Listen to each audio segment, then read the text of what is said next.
ワンピースは実在する。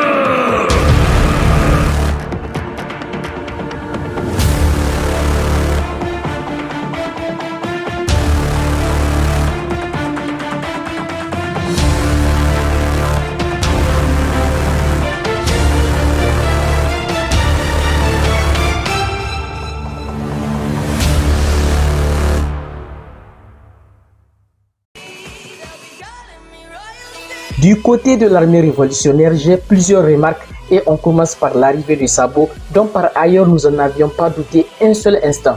Et surtout qu'il avait déjà informé Dragon et donc Ivankov aussi, grâce au code A3 temps qui sert à faire passer des messages sans être écouté par l'ennemi. C'est donc une manière pour lui de signaler qu'il est vivant. Et encore, ça ne vous a sûrement pas échappé qu'apparemment tous les gros bonnets de l'armée révolutionnaire sont rassemblés au royaume de Kédetrave, en passant des vice-commandants jusqu'au chef suprême de cette armée. Et pour comprendre cela, il faut retourner un peu en arrière au chapitre 1067 à la page 18 lorsque Dragon et Ivankov disaient à Kuma que leur révolution allait vraiment débuter cette fois-ci pour de vrai. Ainsi, c'est bel et bien le cas est opté. La révolution suprême est en marche et Monkey D. Dragon va bientôt passer à l'attaque ou l'a peut-être déjà fait. Et par ailleurs, il faut préciser que la main robotique de la vice-commandante Ahiru fait vraiment penser que c'est une œuvre du Dr Vegapunk.